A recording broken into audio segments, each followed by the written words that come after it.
Živjo na podkastu Masažna akademija. Jaz sem Anita, mentorica za masažni posel in certificirana masažna terapevtka. In današnja tema je, če se spomniš, zakaj si sploh začela masirati.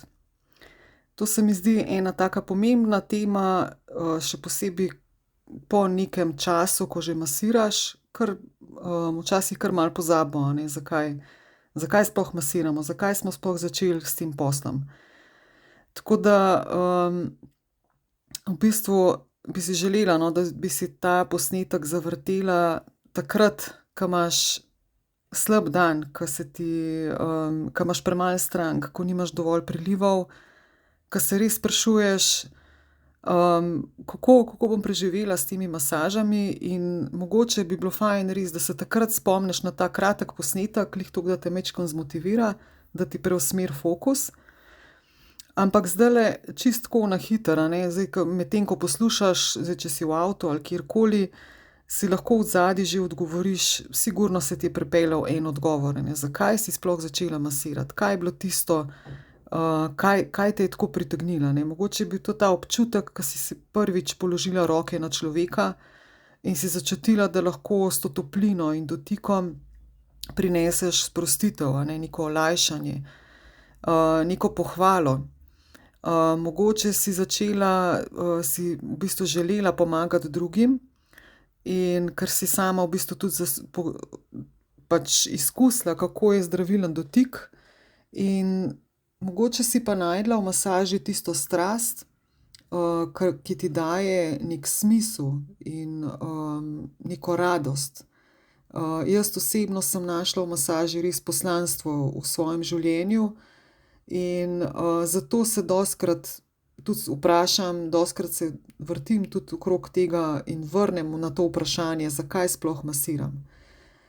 Tako da, tako kot sem na začetku v uvodu rekla, a ne, neki odgovori se ti ziher pripeljejo, so različni, in dostikrat nas potem realnost postavi na trdna tla, a ne. Pride tisto, vsak dan pridejo položnice, pa dvomi in strah, ali boš imela sploh dovolj strank, in pa tista vprašanja, ki si jih verjetno 1000-krat že ponovila sama pri sebi, a ne, koliko naj sploh zaračunam za svojo masažo, da bom sploh prišla čez mesec, a ne, da še nekaj privarčujem zraven. Zdaj, če dvignem cene, a bojo ljudje sploh plačali toliko, a ne, to so taki dvomi, tisti grizljajoči dvomi, a ne, ke nam ne dajo spati. Potem se začneš malo primerjati z drugimi maserji, a ne, koliko drugi računajo, in pol spet se sprašuješ, a sem jaz sploh dovolj dobra, da masiram. In verjemi, da nisi sama. S to dilemo se skoraj vsak maser na začetku sreča, potem tudi čez kakšno leto, dve, a ne, ko pride ta cikel okrog, ko je treba cene dvigniti. In tukaj je v bistvu ena resnica, a ne, da tvoje cene v bistvu niso samo številka, a ne, tvoje cene so neko sporočilo tvoji stranki, in če ti imaš prenizke cene, bojo tudi stranke videle v tebi enega hobi maserja, nekoga, ki mu v bistvu to delo ni tako resno, a ne, ni tak resen posel, ampak neka dodatna dejavnost, in nekako se pričakuje, da potem imaš tudi nižje cene. Zdaj, če si pa upaš postaviti ceno, a ne, ki odraža tvoje znanje in tvojo energijo in tvoj trud, koliko si ti vložila v to, v izobraževanja in dodatne vaje in vse skupaj, potem pa stranke začutijo, da si profesionalec, in začnejo te spoštovati. In tudi z veseljem vračajo, bom rekla iz lastnih izkušenj, z veseljem dajo tudi napitnino, a ne, ko začutijo, da si ti res profesionalno na tej poti. In sigurno se na to pot nisi podala zato, da bi delala več in da bi bila utrujena, ampak si se podala na to pot zato, ker si želela neko svobodo. Neki čas zase, za družino, za svoje sanje, in to lahko dosežeš samo tako, da gradiš res trdne temelje. Se pravi, da postaviš to pravo ceno, da oblikuješ pravo ponudbo, ki privabijo prave stranke. Tako da tlele se bom dotaknila še enega odgovora, ki si ga večina maserjev tako čist nekje odzadje. In ta tretji odgovor, ki se pripelje, je, da si definitivno želi z masažami nekaj dodatno zaslužiti. Tudi večina maserjev začne to pot tako, da je to nek dodaten zaslužek, kar je čist super, a ne. Tudi jaz sem tako začela. In poleg redne plače, a ne, z masažami lahko res dobro dodatno zaslužiš. In po drugi strani, ko pa tako delaš, a ne, redna služba, pa potem hitiš domov, pa nekaj na hitro poješ, pa mogoče si še kaj z otroci zvečer greš masirat, 1, 2, 3 masažice. Sčasoma jaz sem kar dosti dolgo tole na ta način živela.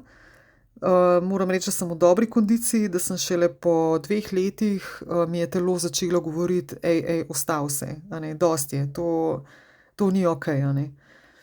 In v bistvu je takrat nekako tisti prvi znak, da je to, da ni v redu, je takrat, ko začutiš, da se ti upira masiranje strank, a ne, da se ti upira, ko imaš ti neko masažo zablokirano, ti že en dan prej travmiraš.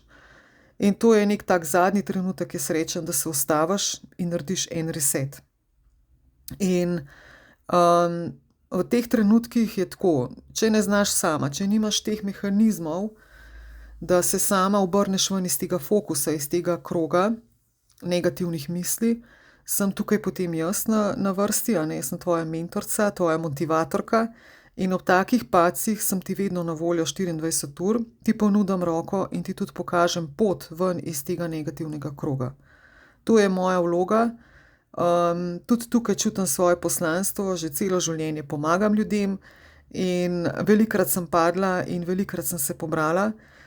Tudi jaz imam mentorja, ki mi pomaga se pobrati, tako da ni nič narobe, če takrat prosiš za pomoč, dvigneš roko in rečeš: "Glej, zabluzila sem, a ne." To je čisto normalno, pomembno je, da se potem pobereš. Jaz ti pomagam fokus naravnati na pozitivne stvari in te spomnim, zakaj sploh masiraš. Tako da tudi jaz sem se vrtela v teh negativnih misli, začela sem kot hobi maserka. Bala sem se dvigniti cene, bala sem se, da strank ne bo in tako naprej. Ampak jaz sem spoznala v bistvu, ko sem naredila ta preskok, sem spoznala to, da so stranke začele še bolj ceniti moje delo in stranke meni povejo v bistvu, kdaj lahko jaz dvignem cene. Stranke mi začnejo tako čez enkrat na leto, glih se obrne 1 leto okrog, leto pa pol, ke rečejo: "Ej, ti si ful poceni." A ne, in jaz takrat začnem dvigovati cene in je vse okej, a ne. Tako da smo dobile neko vzajemno zaupanje, jaz sem dobila več stabilnosti in jaz verjamem, da lahko tudi to narediš tudi ti. Evo, za zaključek sem vesela, če si prišla do konca. Čisto na kratko sem rekla, toliko malo motivacijsko.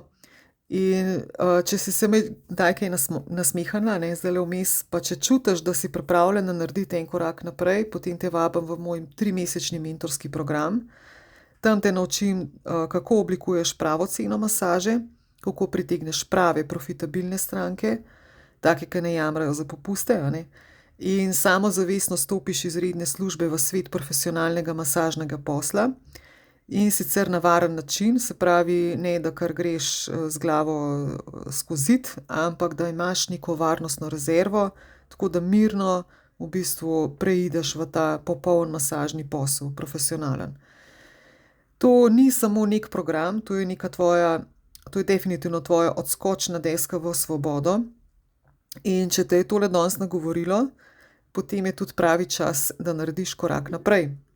Spomni se, zakaj si začela masirati, in ne pozabiti, tvoja moč je v tvojih rokah, tvoj dotik spreminja življenja.